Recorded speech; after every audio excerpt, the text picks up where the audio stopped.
Good morning, good afternoon, good evening. This is Alan Burgos from the hashtag Walk with Lan channel.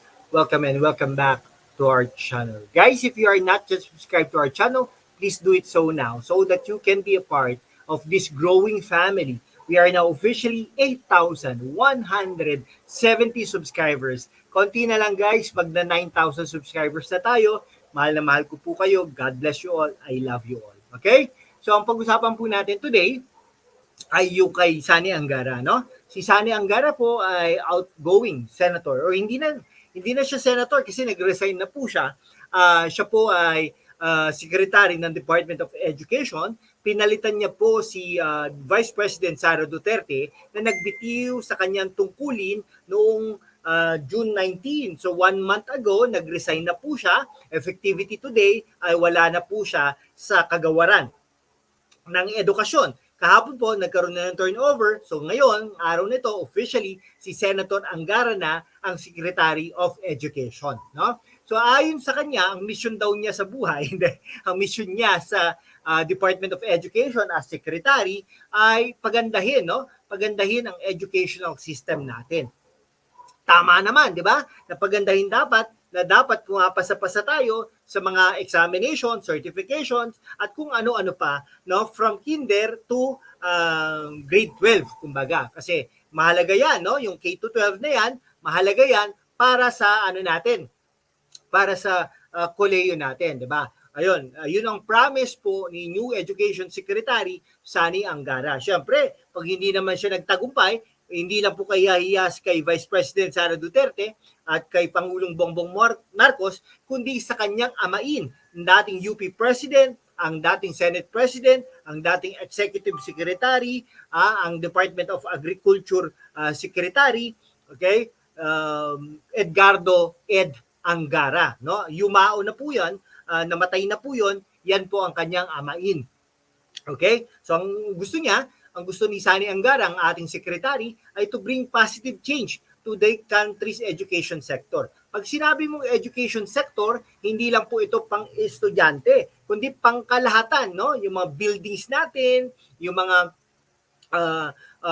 guru natin, yung mga trainings natin for teachers, kasi mahirap po, nag-expect po tayo sa teachers, hindi naman po sila trained, no? Hindi naman po sila certified, no? Aside from yung natin, aside from yung board passer sila, pero yung mga ibang certifications such yung Microsoft Educational, Microsoft Certified Educator, kumbaga, no?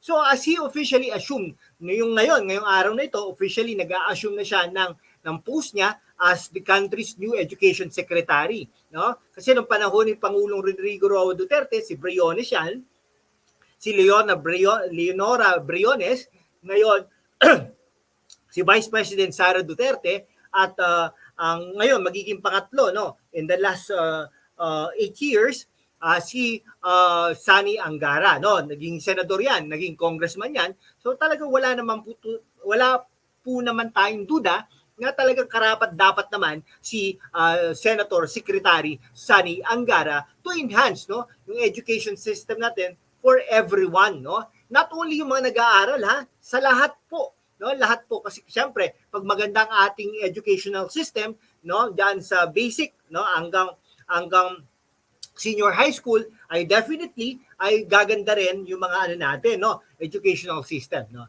So, yan, no, si Sani Angara po ay nag-took over, no, dun sa post na vacate, no? Hindi naman nag-resign po siya, hindi naman pinalitan. Nag-resign po kasi si Vice President Sara Duterte, no?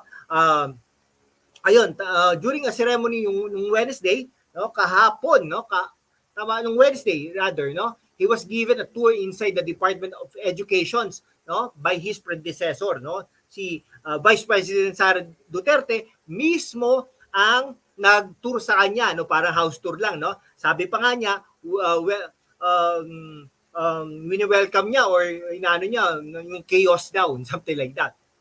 Okay? So yung Angara po ay earlier nag-resign na po bilang senador ng Pilipinas para naman in preparation for his new cabinet portfolio. Ang problema lang dito, pag ito si Angara ay hindi na confirm ng kanya mga kasamahan, dating kasamahan, ay mahirap na. Pero syempre, in the history of lahat naman po ng mga senador, mga lawmakers natin, na-appoint bilang secretary ay talaga namang nakukonfirm naman din po yan, no? So, sa Instagram, alam niyo naman po, no? Sa Instagram at Facebook, no? Pag nag-post ito mga to, malalaman mo na talaga. So, sabi ni Angara, nagpapasalamat siya sa presidente, doon sa appointment. Siyempre, ang presidente ng Pilipinas, si Pangulong Bongbong Marcos, ay siya ang appointing authority. Siyempre, as a person na inappoint doon sa dapat grateful ka. So ito, pinapakita niya yung gratefulness niya sa ating mahal na Pangulo. Tapos nagbigay pa siya ng commitment not only to the president pero sa mga estudyante natin, no, sa mga guru natin at syempre yung mga stakeholders, yung academic community natin. Nagpapasalamat siya ng taus-puso, no, sa ating Pangulong Bongbong Marcos. Itinagpa nga niya no, para doon sa mga opportunities para to serve in his cabinet, not only in his cabinet but also the entire people.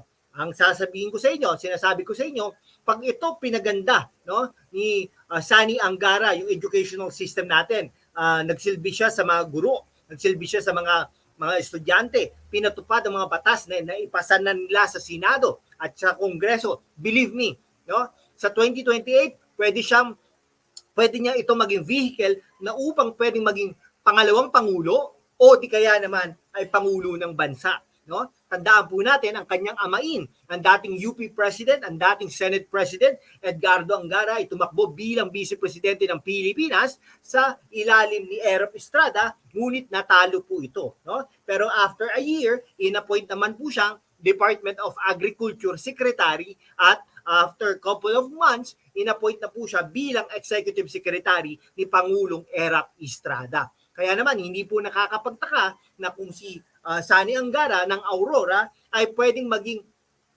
kandidato bilang pangalawang pangulo o di kaya naman ay pangulo, no? Pag ito ay tumakbo bilang pangalawang pangulo, baka sa hanay ito ni Vice President Sara Duterte. Alam niyo po ba bakit? Dahil malapit naman yan, dalawang yan, at parehas silang naniniwala sa isa't isa, no? So sabi pa niya ay talagang gagawin daw nila ang lahat, no, para i-carry yung vision na pinaganuhan, no, yung mga pangarap ng bawat isa sa atin na to have a better education system, no, for the entire academic community. Pag sinabi nating entire academic community, ito ay para sa mga estudyante, no? Estudyante natin, sa mga magulang nila, no, sa future nila, das yung country natin, bansa natin, no, yung mga guru natin, no, yung with added training, no, komportable sila, naka-aircon sila, may bakasyon sila, yung sweldo nila, benefits nila, yung mga pamilya ng mga guro, no, pamilya ng mga estudyante, at isa pa, no, yung utang, no, ito nangungutang mga guro, no, ang bilis-bilis nilang mangutang, pero magbabayaran nila yan 5 o 10 taon, o mahirap na, di ba? Doon yung academic community. O sige po, hanggang dito na lang po mga kaibigan ko, ha. Kung hindi ka pa nakapag-subscribe sa ating channel, mag-subscribe ka naman upang we can be able to maintain and sustain this channel. Thank you so much, guys. God bless you all.